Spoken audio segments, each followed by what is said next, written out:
Today, we're diving into a long, incredibly brutal, and really complex conflict, the one between Chechnya and Russia.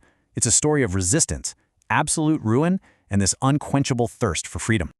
I want you to just try and picture this scene for a second. It's January 1995. The Chechen capital, Grozny, once this proud Soviet city, is now, well, it's a vision of hell. The sky is just ripped open by Russian jets. The streets have become a graveyard of burning tanks, and every single building is just a hollowed-out concrete skeleton. This was the reality of the First Chechen War. You see something like that, and it just leads to two massive questions.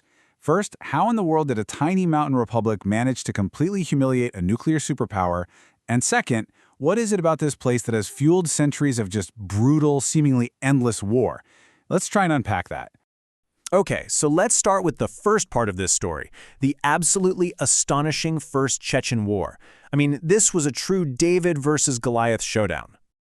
The imbalance here is just staggering.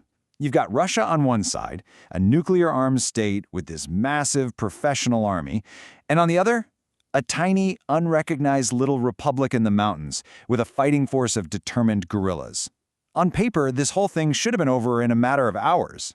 But that is not what happened. Not even close. For Moscow, the war was a total disaster. The old Soviet military had just collapsed, it was completely disorganized, and its conscripts had zero morale.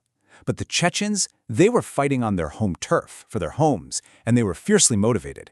After 21 months of just unbelievably bloody fighting, they actually retook their capital, and they forced a demoralized Russian army to pull out and sign a peace deal. Chechnya had won its independence, at least for a while.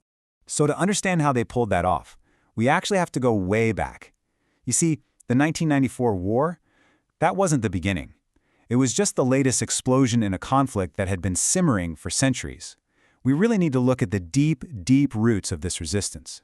You see, at the very heart of what it means to be Chechen is this unique social structure called the tape. It's their clan system. For a Chechen, loyalty to your family, to your clan, that often comes before anything else. And this creates this incredible, unbreakable bond, a powerful, collective will to resist any outside force. It's like their social fortress.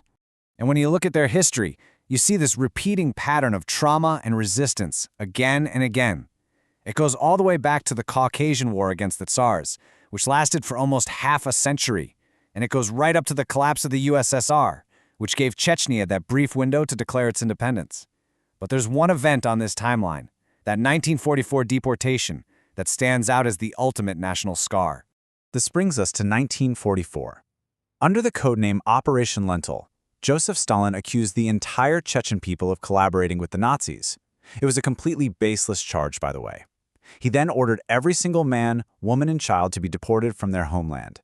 They were herded into cattle cars, shipped thousands of miles away to the frozen plains of Siberia and Central Asia.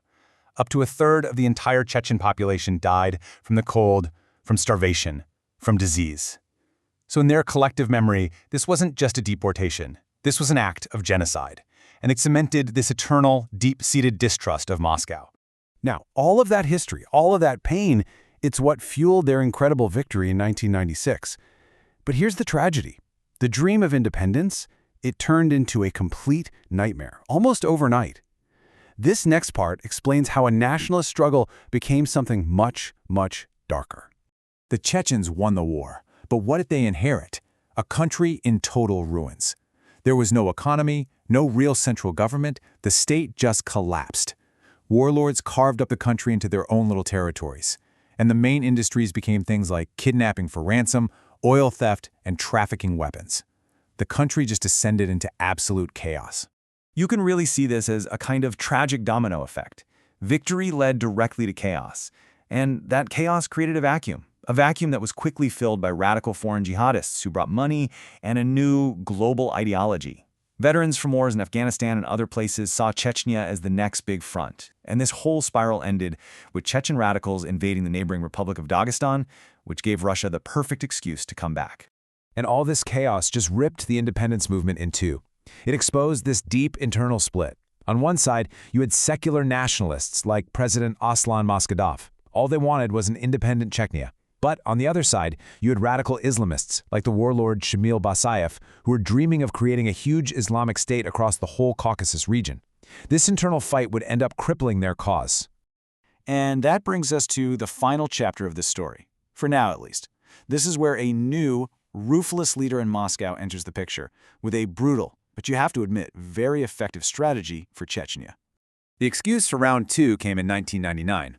A series of horrific apartment bombings across Russia killed 300 people. Moscow instantly blamed Chechen jihadists. Now, it's worth noting that a lot of critics, even inside Russia, have suggested it was a false flag operation carried out by Russian security services. Whatever the real truth is, it gave a rising politician named Vladimir Putin all the public support he needed for a new war. Putin's strategy this time was different. It was called Chechenization, and the idea was simple, and it was brutal. Find loyal Chechens, give them power and weapons, and have them hunt down and eliminate the separatists themselves. He effectively turned the conflict into a Chechen civil war. That meant fewer Russian casualties and a local face on a very, very brutal counterinsurgency. And he found the perfect man to lead it, Kadyrov, a former separatist who had switched sides. So what does this strategy look like today? Well, if you were to visit Grozny now, you might be shocked. You'd see gleaming skyscrapers, luxury shopping malls, and one of the biggest mosques in all of Europe. Moscow has poured billions and billions of dollars into rebuilding the city, creating this facade of peace and prosperity. But all of that gleaming steel and glass comes at a terrible price. See, after Kadyrov was assassinated, his son, Ramzan, took over. And human rights groups report that his rule is built on pure fear, with widespread reports of abduction, torture, and extrajudicial killings. Any kind of dissent is just ruthlessly crushed. And this quote from Ramzan Kadyrov himself, well, it says it all. The deal is crystal clear. Kadyrov ensures absolute, unwavering loyalty to the Kremlin.